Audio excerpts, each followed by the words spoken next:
The weekly check-in with Bill Bekunda. Are you out of your mind? Sundays, 10 a.m. to 12 p.m. Featuring real talk, real stories, real support. This is The Mind Matters on Stream UG Radio. Your life, your music. Good morning and welcome to Stream UG Radio. You are with Bill Bekunda again on this Sunday morning, the first day of June. It's a new half year, if I may call it that. And it's always exciting to know that you've done 6 months and you're still standing because, you know, as things are going today, not everything is crisp. People have problems, we all have problems, but we are silent about them. And that is why we come to you with Mind Matters every Sunday, because we want to awaken all those who need the awakening. Thank you for always tuning in, and I have a guest with me today. Someone who is not new in the mental health field, for those who are who follow closely. She is an author. She is an inspiration. She's a writer. She's a speaker. She's very enthusiastic about mental health and helping people.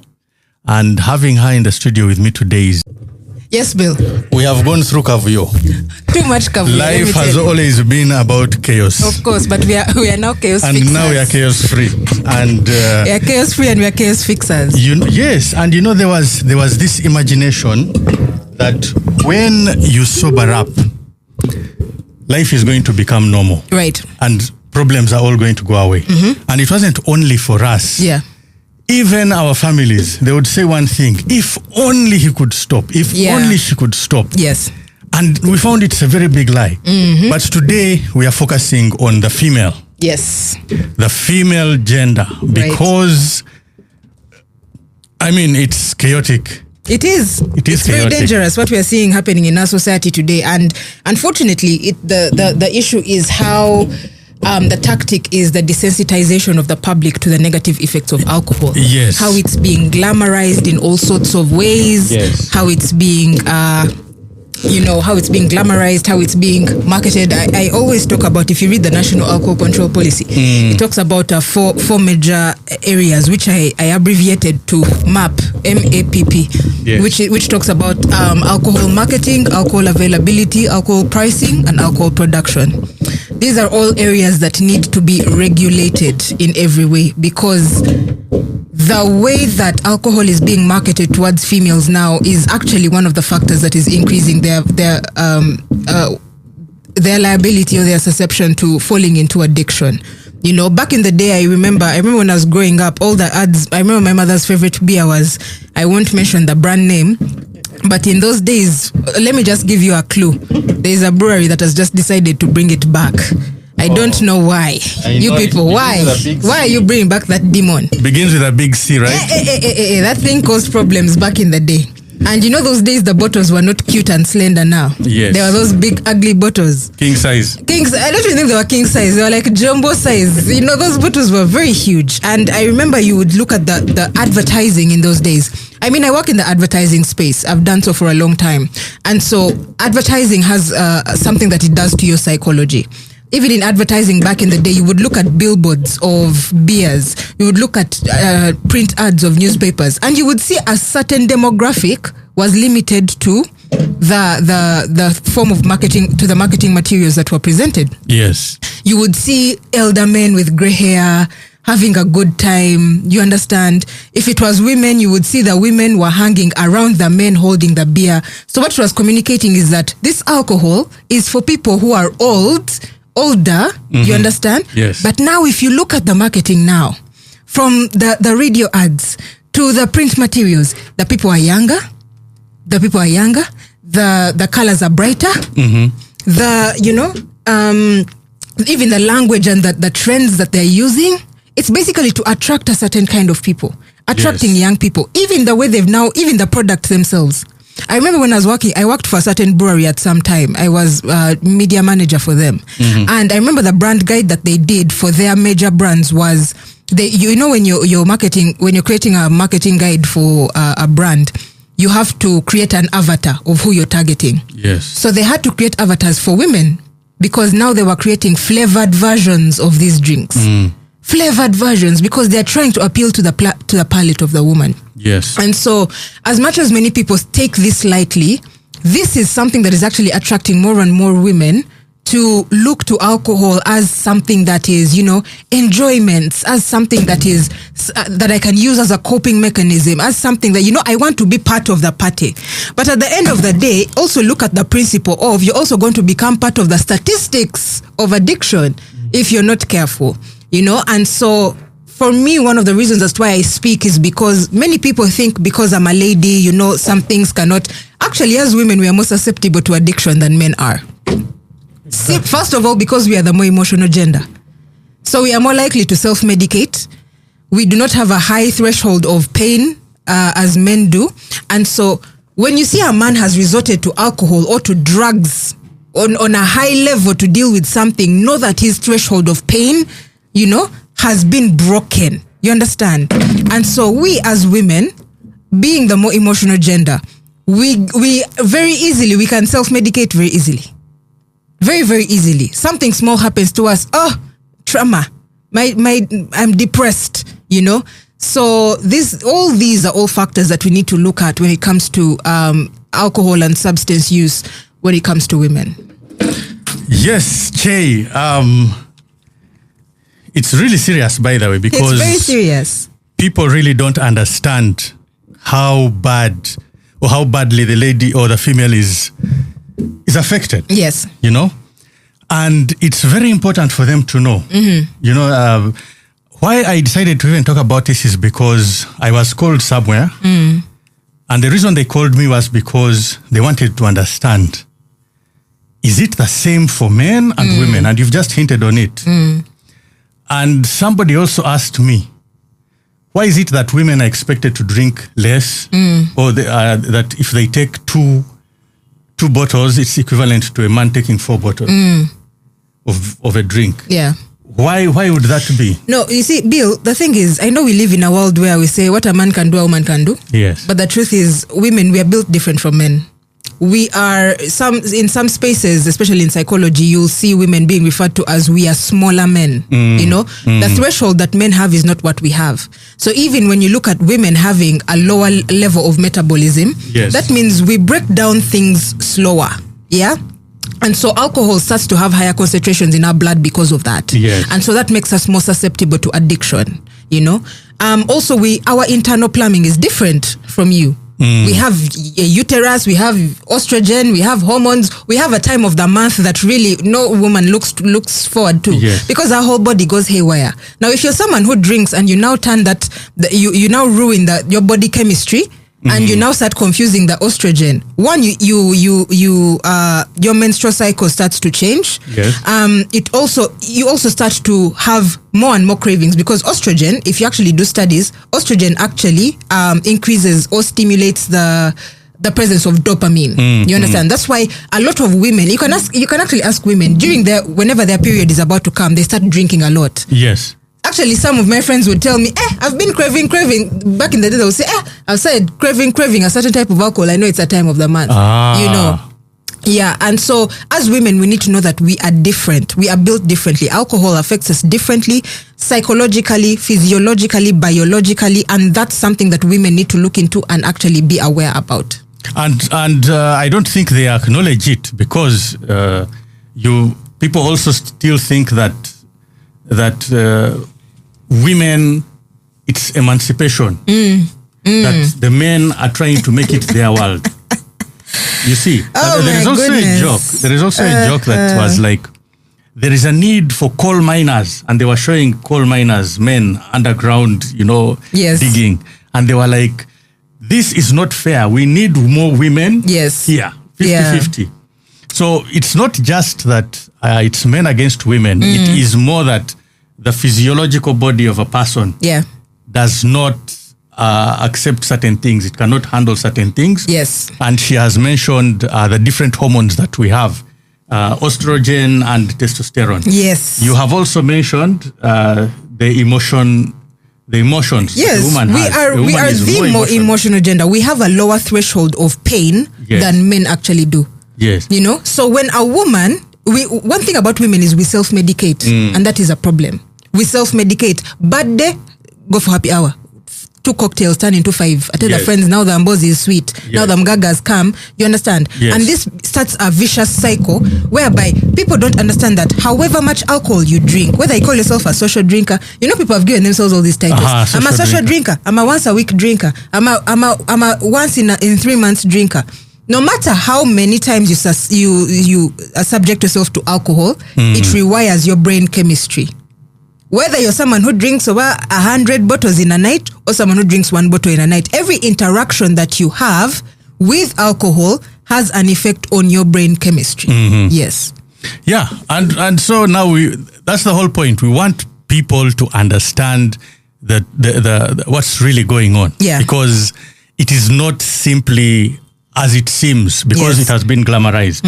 There is this lady who was on from South Africa. Yes, Penny Lebaya. I forget her name. Yes, I forget the name. Yes. Just give us a run through of what she was trying to explain. And you know, I like the fact that she actually brought it up, because for a long time I've been telling people that the agenda of the prevalence of substance use in our nation, in our culture, in our society is on purpose. Yes. People don't understand that it's actually an agenda. So over the last, let's say 50 years, big alcohol has targeted the male of the family. This is the leader. This is the person who makes decisions, who provides, you know. And so with time, of course, now they started to, with the cultural trends that have come, you know, emancipation and all of this. Now, women also wanted to have a share in that. Yes. And because of ignorance, because of not understanding that there's a bigger play here. Actually, I was having a conversation with somebody and they were talking about how alcohol marketing, or what you call brewery wars, is actually a form of colonization. Yes. Because first of all, the breweries that you're paying taxes to or that you're buying from are not owned by Africans. Yes. Number one. These people, there are Canadians at the top, at the helm. These are the unseen decision makers that you see. You know, you're just hearing Uganda this, you're hearing East Africa this, but there are some people at the top who are not even of African descent who are making decisions. Now, the brewery wars are, we want our alcohol that is made here in Italy, our alcohol from Canada, we want it to move faster. So it's basically colonization. It's for you, you're just a puppet in a game you can't see. You are the outlet. You exactly. And the consumer. Exactly. Yes. And this is at the expense of your life, the expense of your family, the expense of your nation. Because every national problem started as a community problem. Every community problem started as a family problem. Every family problem started as a individual problem. Yes. Yeah. And so what this lady was talking about is now the tide has shifted to target the woman. And because everything is looked at the lens of empowerment, emancipation, people are actually blinded to the fact that the principle behind alcohol is dependency. Yes. Not looking cool. Yes, alcohol marketing has made it look cool. As a woman, you can, you know, get your own while sipping your this. You know, because they don't sell, in marketing, you don't sell a product, you sell an experience. Yes. So they're now making empowerment campaigns. There's a hashtag that is very popular with an alcohol company here. I don't want to mention it, but it's hashtag she does this. And they got all kinds of influencers and they're holding alcohol and they're holding this and this. Meanwhile, these influencers and all these people are not going to be there when you're on dialysis. Yes. You know, when you're on dialysis, when you're fundraising. I'm telling you, in 5 years, we are going to be doing fundraisers every day. Dialysis is going to become a problem here. I'm telling you the truth, the way things are going. But at the end of the day, I need us to understand that there is a principle behind alcohol. Alcohol use or even drug use. Do not be blinded by what big alcohol marketing is selling you. Yes. Telling you that if you drink, you'll be the man every woman wants to be around. If you drink, you'll be the cool chick or you'll be the empowered chick. No. Please understand and actually do your research on understanding what the truth and the actual consequences of long-term or even short-term use of alcohol and drugs is. Exactly. Yeah. You know, it has been broken down, this marketing has been broken down so simply and so effectively that First, of course, the most common thing people know is that they don't use their real customers to advertise. Of course You're not going to get a person with a substance use disorder That's so and true. display their after effects. Yes. They will say things like you will not have a hangover. Yeah. And then they will put nice looking people. Yes, muscular yes. people. There are these brands that use muscular Of course. saying the power. You have to put, but you see, that's what marketing does. It's Yes. psychology. It's to sell you a certain perspective of a thing, whether Yes. true or not. Or not. Very deceptive marketing, because they do not actually tell you the effects of consuming their products on Yes. a long-term use. And it's very deceptive in the form that for them, they feel that for them, they've done their part. Their bottles are labeled 18 with the cross and drink responsibly. What is required But by now law. when I sit with you and I ask you, what is drink responsibly? Have they taken the time to educate the public on what drinking responsibly is? You know, for me, I actually don't agree with the whole statement of drink I also responsibly. don't. Because why I don't is because, number one, I have experienced the effects of drinking. Yes. When you put it in, you are no longer in control. That's true. It's in your system. That's true. It goes to the brain. Yes. And it starts its job. Your brain is hijacked. You cannot take something that changes your mental state and think you will control it when it's already there. Absolutely. You see what I mean? So that whole drink responsibly thing is very controversial. Yeah. And, we have to deal with it unless we can get political and start. Someone told me, Bill, you have a good message. Yes. Your friends, you're trying. But until you go on the street and start fighting, you're not going to get recognition. You know, the fight is actually, I was having this conversation with your guest you had here last time, Christian Mugara, and I said, April was Alcohol Awareness Month, and I remember I was invited to a number of radio stations to speak. Bill, unless everything starts with governance, legislation, actually, what is failing us is implementation of the legislation. This is what is failing us. So until decisions can actually be made at the top and actually implemented, we are doing nothing when it comes to alcohol marketing, when it comes to the availability of alcohol, when it comes to the promotion and the pricing of alcohol, the production and pricing. Yeah. In April, Alcohol Awareness Month, I was invited to a radio station, breakfast show, 8:30 in the morning. Yes. So, I'm a person who's done radio before. Yes. So, after the third link, I spoke, we were talking about alcohol, the dangers and all this. And I kid you not, the host who had me at the radio station said, we have Rebecca in the studio, we are still here, and we shall be back after the break. As soon as the thing ended, an ad of alcohol played. It was so funny. Why didn't you walk out in protest? I couldn't walk out because that's the reason I'm there. I know. Because you see, it's agenda versus agenda. Exactly. It's I hope my you voice. talked about it though. Of course. I did. You know me. I told him that to my friend. Bill, you know me. You know me. I brought it up. As we were talking, I said, but now you see, it's big alcohol has the leeway to do whatever it wants. Because I know there is a school child or someone who is below 18. At a time like 8:30 a.m., they should not be hearing an ad like this. 100. Because it's that's against psychology. The law. It's against the law. It's against the law, but why is it happening? Implementation. Implementation. And because there was even, for instance, there was a directive that was given by Ministry of Education in 2022 to schools that they must have mental health policies in the school, and they should have 1 hour a week of awareness in every school. But I have never been to a school and they even talk about it. Do you see? And you see, they don't even know it exists. Another thing with Uganda is we have PTSD when it comes to these laws. What is PTSD? People don't understand. Post-traumatic stress disorder.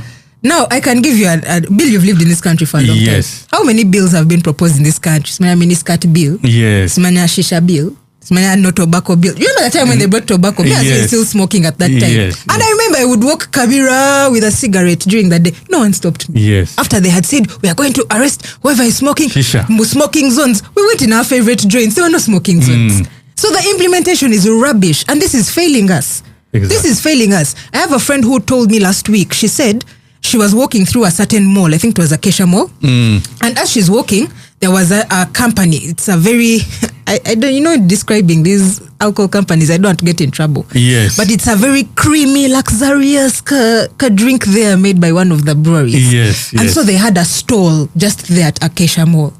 So what are the parameters when a recovering alcoholic walks into Acacia Mall? And because what they are doing is they have a stall and then their brand ambassadors are walking to people with a cup. All of them looking with good. a cup looking and good. They're in pink and cream. You know, these guys have put in money in their aesthetic. We have even feared. I say these guys have budget. So the ambassadors walk up to you with a cup and their good bottle and they're like, hello, can we give you a taste? Yes. How do you know you haven't walked up to someone who is in active recovery? Not only that, what are you showing to the young people? Exactly. So this is really me, Bill. I told people, if you people see me in parliament or in government 5-10 years from now, why don't you start? Just look, just like in a post and keep scrolling because we are there in anger.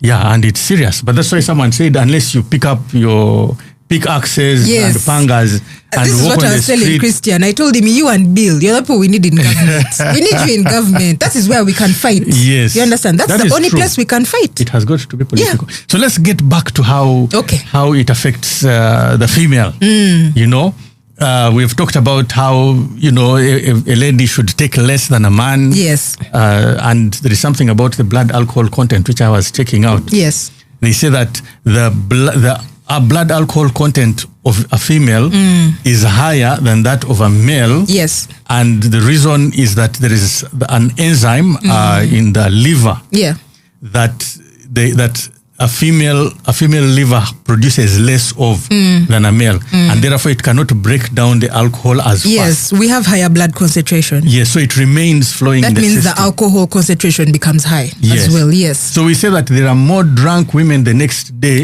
than men. Not even the next day, even that night. Don't you see women get drunk badly? What do you think causes it? And for longer. And for longer, yes. And even the thing is that they have more hangovers. Yes. Yes.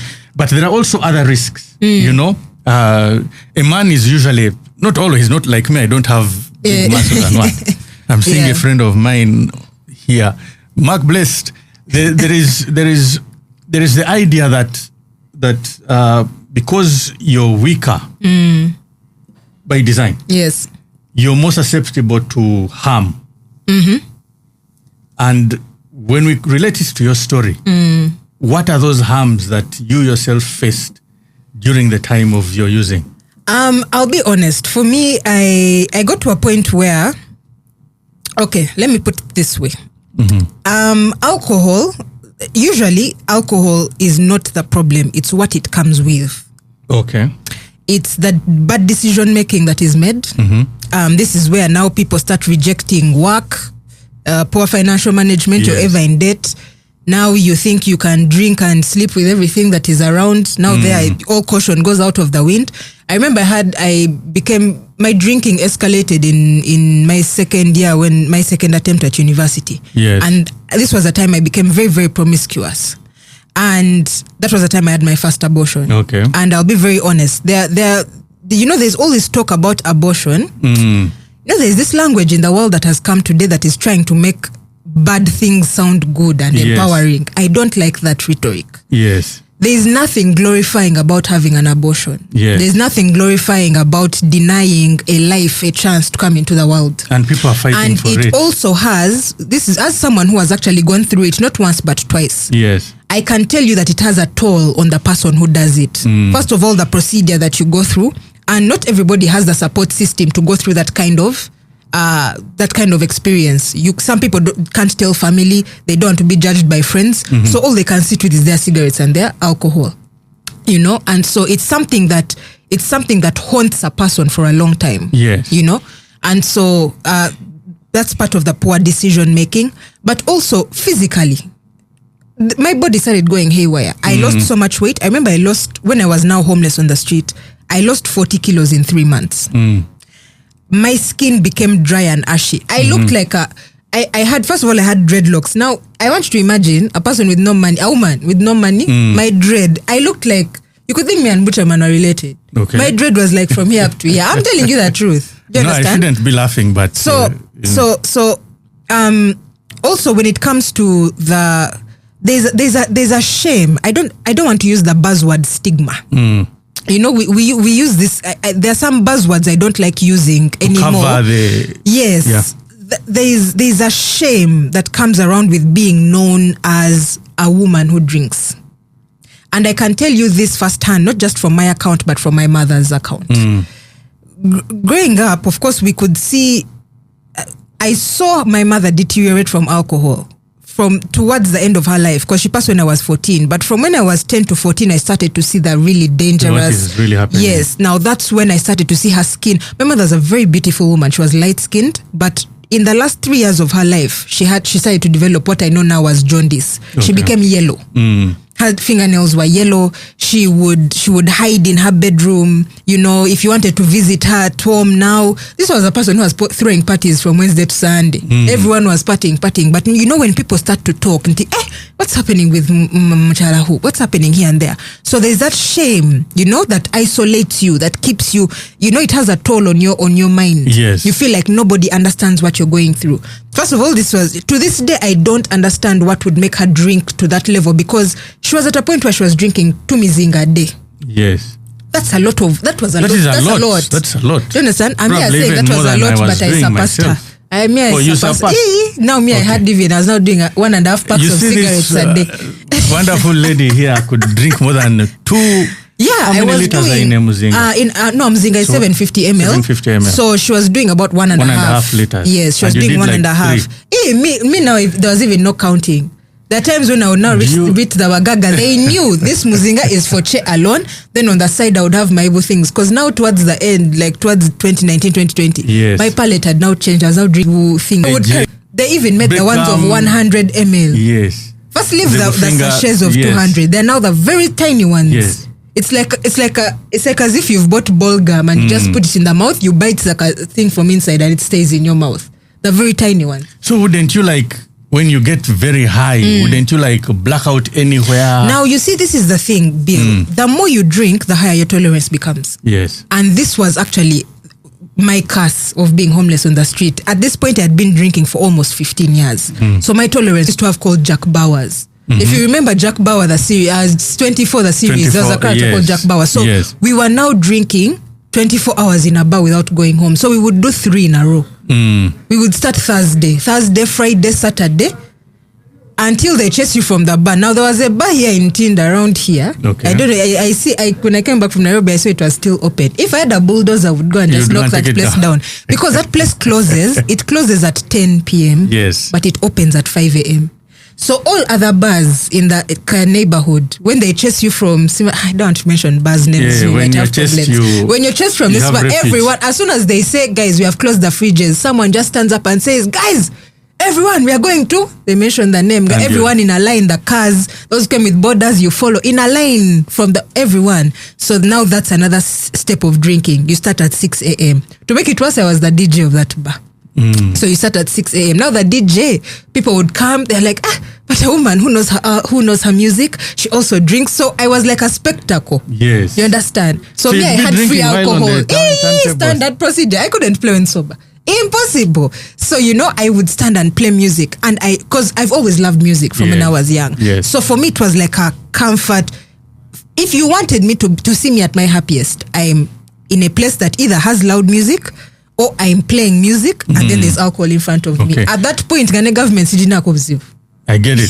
So now, the dangers that you encountered? There was so much.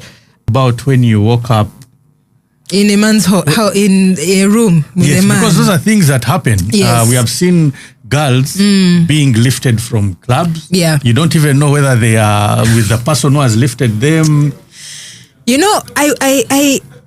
I really want anyone who has a sister, anyone who has a niece, a cousin, and you see them getting, not addicted, but getting affiliated to this nightlife, this enjoyment nonsense. Yes.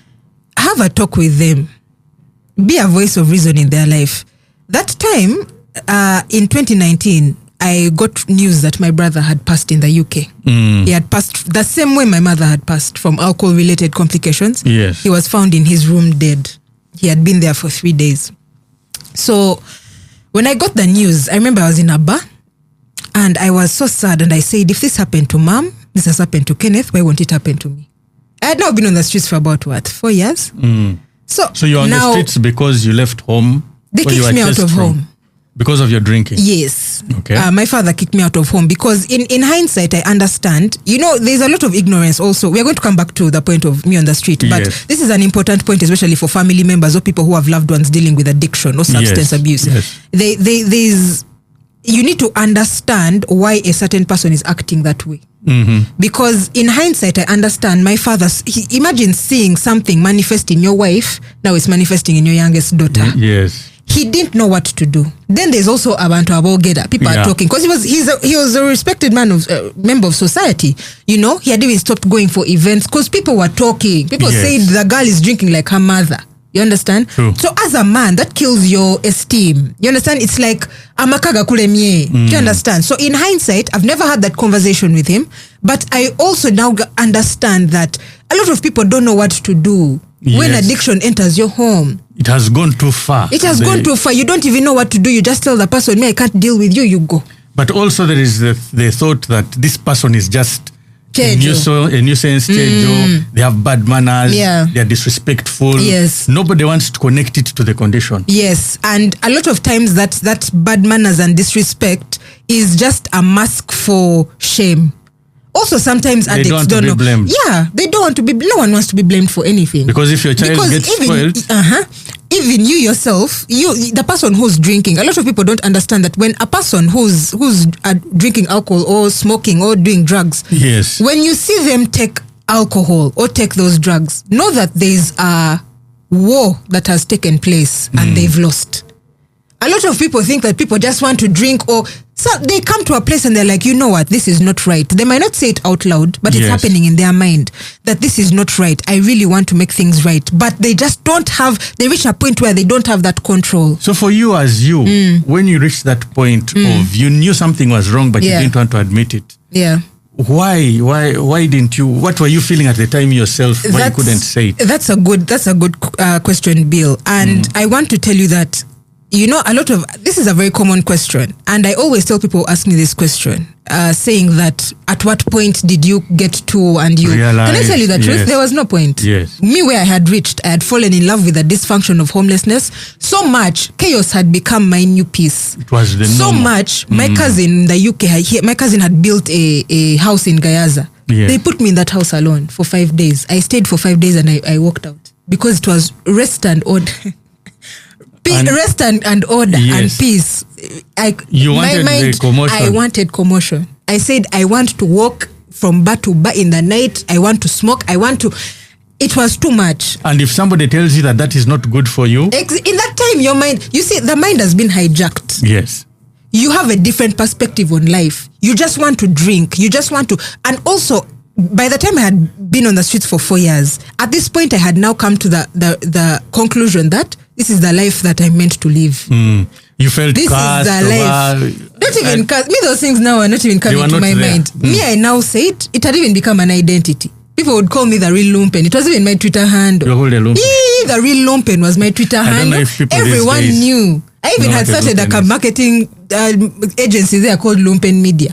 If you remember the first Chronics, if you remember the first Chronics concert 2016, I did it with Ali Alibai. We brought Chronics to Uganda. I did the marketing under Lumpen Media. I'm telling you, I was known as Lumpen. It became an identity.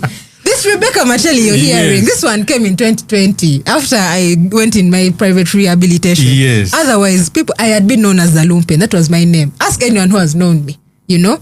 So it became an identity. It was something I wanted. You know, you walk into a place, people are like, the party has now started. Yeah. They put you in the booth. Everyone is, you know, nice song. They give you 50K. Which glass? Me, I had my thing. I had reached a point, even glasses were wasting my time. You drink straight from the sachet. Or the bottle if it's even the establishment knows this one is a lumpen, let her come with her sachets. And they continue. It's as if people motivate you to keep on doing it. Yeah. It's enablers. It's the kind of community you keep around you. But then there is a point at which you now start getting dysfunctional. And you talked about PTSD as well. Yes. People don't understand that the person who is suffering a substance use disorder actually carries more pain than the people around them. It's actually true. Because you are conscious of what you are doing to these people. Yes.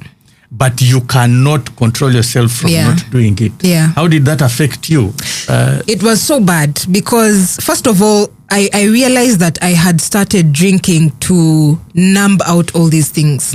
Because one of the reasons why my drinking escalated, especially in 20, right before my father kicked me out of the house. Yes. My drinking escalated because I was just ashamed. Do you understand? I was just ashamed. Failing school, yet my father had done everything to provide for us. I felt like I was the daughter that failed. Yes. I would ask myself, what would mommy think if she was here? I would ask I would, then there's also that shame that I had failed school and yet my friends had gone ahead. Then as the years went by, I literally detached from society because my friends now, I used to be PR and digital media executive of one of the leading fast FMCG companies. You are making some good money. My first salary was 1.3 million shillings At that without a time. degree. Now you imagine a mind that knows nothing about financial management or whatever. As the money has come in the bank is how it ends in the bank. The next day I'm looking for debts because my father is not giving me money. He said, you're going to be in this house, but I'm not financing you. Yes. So, there was that constant cycle of debt until now I went on the streets. On the streets now, that was just a whole different story. But what I was trying to say is when it comes to acknowledgement, coming to the point of saying, you know what, there's a problem here. Many people actually don't come to that point of acknowledgement because the dysfunction has now become function. Yes. It is now your normal. It's now normal. Anything outside of that is now foreign. Rest, peace, what? You now want to drink, you want to smoke, even all the chaos that it comes with. I keep telling people that you see a bottle, but what this thing comes with? This thing breaks families, this thing breaks minds, this thing breaks bodies, this thing breaks people's banks, you understand? And so some people have come to a point where they have been depleted of everything. To a point in my homelessness, I said, I'm going to make it work. And for 5 years, I walked the street. I was literally a vagabond. I would walk wherever the night finds me or the day finds me is where I would be. I would walk from Nakulavye to Machindye. Then I would walk Machindye. Then I come back Nakulavye one day, walk Chiwatule, Najera, pass all the bars here. Morning, the sun rises. You're with some people you don't even know. Sometimes I even said partying in Kabus. I said, but I look back and I'm like, no, but what was happening? Kabu, I don't even know. You would be in Nakulavye. You're just seated. Then you meet random people. Then the night is fun. Then they're like, well, we are going to, I started moving further and further away from English. You know what I want? What I want is people to understand that it is not you doing that. Yeah. In the language most of us Ugandans know, we say kwekoza. Yes. It's like I work in treatment and somebody will come and tell you that why don't they believe me? Because now if you don't believe me, what's the use of trying to explain to you? Yes. And I usually say, using my own experience, that I would tell my people, my loved ones, that I am done. I'm never going to drink again. I am sorry. And I mean every single word. Yes. But then the desire to drink becomes so strong. We may call them cravings or insanity, whatever it is. It overpowers you. Overpowers me. And I find myself drinking again. So now when I come back drunk, then they ask me, but you promised us. You promised us. We agreed. You even signed on a piece of paper. Yes. What's wrong with you? And for them, it's legit. And now I also don't understand what is wrong with. Yeah. So I have to act out. That happened to you, I'm sure. Always. There were so many times when I would say, I'm going to get myself right. Let me get a job. There were like 3 good jobs I got in between there. But I can assure you that most time I spent in each of those jobs was 2 weeks. It was insane because you'd know that, okay, maybe the job will make me sensible. Maybe the job will give me some responsibility. Yes. But you just find yourself drinking again and blacking out, and then you're on the street, and so for anyone who's hearing that, just to reiterate what Bill said, you need to extend grace to people who are dealing with these things. Yes. Because you don't know what's going through their mind. I keep telling people that the mind is the worst battlefield you can have because you can never take a break from it. Yes. That is true. You can't say, okay, today let me take a rest from my brain. Let me put my head here. No. Yes. And we say, of course, because these things are overwhelming, we do get to a point where the change has got to start happening. Yes. Right? Now, we say that this change is not just physical. Because a human being is in 3 components. Yes. There is the body, the mind, and the soul, I think, yes. if that's what it is. But there is the spiritual aspect, yes. there is the mental aspect, and there is the physical aspect. Yeah. Now, so many people only focus on the physical aspect, what you are doing and why you're doing it, or what they think you're doing it. They don't they don't take note of the mental aspect Yes. and the spiritual aspect. Why? No, the spiritual aspect actually they do, but they send it to witchcraft. Batuloga. I don't know how to say it in. Yes, I was bewitched. Why do you think that is? I mean, it's African society that is expected. As a people, we are superstitious. As a people, we are superstitious, and we also have. There's something someone said. Africans, we have Messiah complex. Yes. We desire to be saved. We desire to put our problems on someone, which is why you see, I always this X app. I use the X app so much. So there are all these people who are, angry at I don't know, the white people or the Western world, saying these people took our resources and did this and that. We have a Messiah complex in the same way that we have a complex to blame things on people. Yes. When you see this Ibrahim Traore guy rising up, Africans are happy. Why? Because the savior complex is in play. But now this thing that you're talking about of Batuloga or what, same way we want to blame it on something. And being superstitious people that we are, why not? Same witchcraft is at play. Yet the truth is, someone is just acting out the harvest of their upbringing, the harvest of their life experiences, the harvest of their environment, Yes. And so, to be honest, I'll be very honest, and let me say this. Me, I'm a born-again Christian. Yes. I believe in the Lord Jesus as my Lord and Savior. Yes. There are some people who, to be honest, when you meet them and you interact with them, you need to first send them to a pastor before you can cancel and say, I've met a number of those before. I think when I was in Nairobi, I spoke to a certain lady. She said, we have this and this, my son, I said, let me speak to your son. I spoke to the son. He said, I've been drinking for 10 years, but things are not working, So I started to do some research, Sometimes you may think you're dealing with a person, but you're dealing with a demon. With things from their village that are disturbing. So they are real. No, those things are real. Yes. That one I can tell you for free. Those things are real. So when I found out, I asked him about his family history. I said, oh, okay. I listened to him. I directed him to a pastor first. And truth be told, when I sent him to the pastor came and told me that it doesn't matter what rehab you are going to take this young man. They were going to take him to rehab forever and forever. Yes. If they so there are certain things that need to be done first. There are some things that need that are approached from a spiritual perspective first, because you can't deal with a spiritual perspective and not deal with the emotional and the mental. Yeah, because human beings, we are tripartite. Okay, spirit, soul, and body. Now, when you deal with a spiritual aspect, don't just now leave the person there. After the pastor deals with them, you send them to Bill Bekunda to now help them and rehabilitate them, renew their mind. Otherwise, when you deliver somebody, they're delivering them from something, but what do you deliver them into? Yes. So this is where we need to sensitize people about the need for counseling and therapy. Yes. Many people say that it's expensive and all of this, but I assure you, it is necessary. Yeah. Because that mind needs to be renewed. And also when you say that, there are people, when they go to be prayed for, and then it seems to have calmed down. Because I've had chats with Cute Kaye, and we actually were at a certain point talking about, discussing about this. Yes. We actually were talking to students of what was it called? This university. Anyway, we're sharing. Victoria, yes. Yes, and also, this one it's in Muyenga, Clark International University. So he was like, we have seen his story on going to Pastor Kayanja's church. Yes. And he said, yes, I got a relief, but it was only momentary. That when I came out, now I started falling back because there was that physical now desire and need.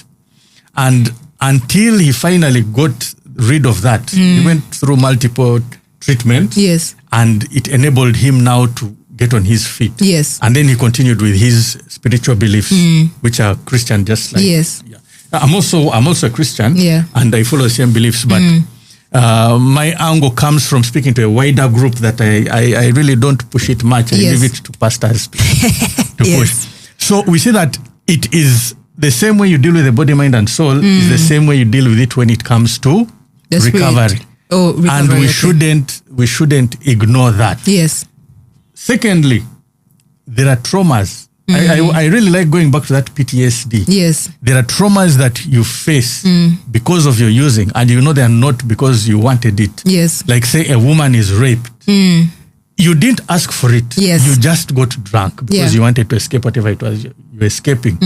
And because of that, someone took advantage of the situation. Yes. You see what I mean? Can you expound on that and what it's like? This is okay for me personally. I was not raped. Yes, but I drank so much, thankfully. But if it had gone any other way, I would have actually been. Yes. So what happened is when my brother died in the UK, I was now in this state of regret, and I said, you know what? I'm sick of life. If it could happen to Mom, could happen to Kenneth, can happen to me. So I said, let me drink. First of all, I wasn't brave enough. You know, this is a trigger warning. For those who, maybe for anyone who has lost someone to suicide, my deepest condolences. But do you know how difficult it is to kill yourself? Because the essence of humanity is self-preservation. So by the time you see somebody taking their own life, know that they have come into a place of physical and emotional pain that is so unbearable that they just want a final end to it. So that week, when I got that news, I said, you know what? I'm going to end myself. But I wasn't courageous enough to do it. You know, I hear these people saying, when I jump in front of a moving car, when I do what? Do you know that most alcoholics are too cowardly to commit suicide? It's not easy. No, it's not about alcoholics. A human being. You know how I tried to do it's it? It's not easy. I tried to kill myself happily. So I said, let me drink until I die. That's what I said. But then I would become happy. This week. But that's what I'm saying. So I said, I'm going to drink myself to death. I started drinking. I remember I now said I'm just going to do Jack Bauer's until my body says enough is enough. I began drinking, and I remember on date 2, a friend of mine came to me and told me, but Che, and meanwhile, this is someone who, imagine in my state of drinking, she's someone I used to respect in drinking. Yes. So I asked, she came and asked me, but Che, you're drinking like somebody who wants to die. She didn't know what the plan was. Bill, I was drinking everything. I would walk into a place, I would pass by a place selling kasese, I would buy your 500. I would get sachets of Empire. I was staggering on roads. I was sitting in bars at 1 p.m. drinking. People were saying, what's wrong with you? What's going on? And then I remember it was day 1, day 2. Now day 3, I was playing somewhere, playing music. And then a gentleman approached me and he told me, you play very nice music. I'm launching a bar in Chanja. I would like you to come and be a part of the opening lineup. I was so drunk. I said, it's okay. I'll be here. You come and pick me. Yes. So the man came and picked me. And then we went to the place in Chanja. When we arrived, we arrived there at about 7 p.m. So the man asked me and he said, I think for him, he could see. He asked me and said, would you like to eat something? Yes. Some water? I said, no, bring my usual. They brought me my mzinga there. So I was getting on decks at 9 p.m. So they bring my mzinga. I drink. Let me tell you, 9 p.m. clocked.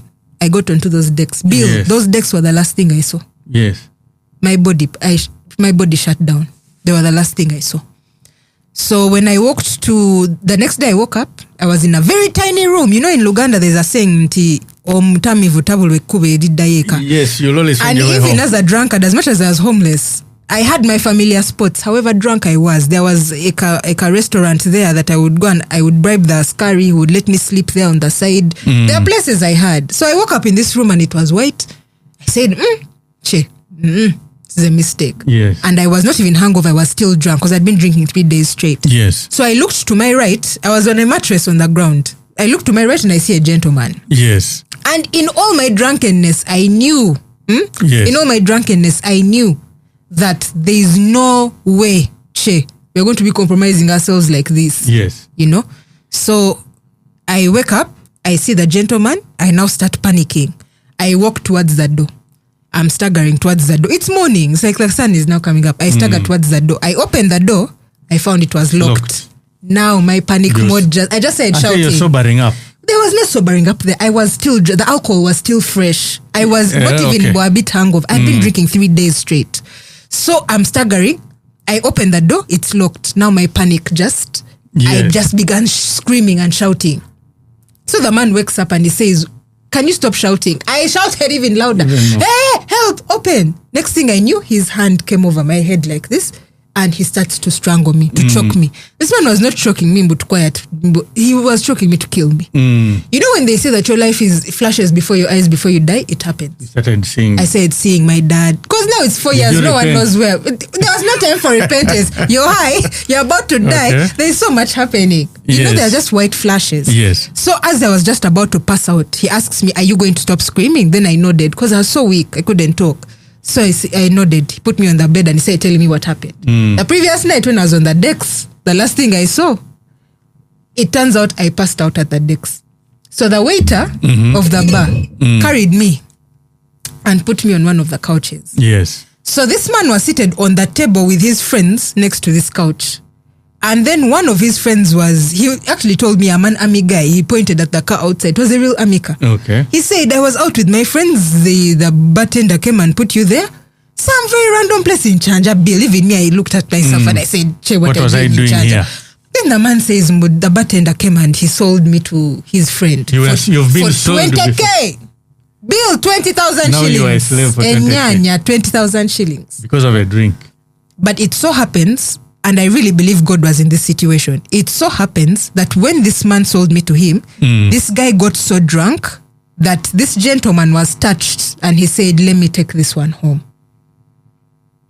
And he told me that man who usually, he said, that guy gets girls and we usually dispose of them after. Basically, they disappear. Let us take a small break and come back and finish this story. Substance use disorders. It is a serious issue. We'll be right back.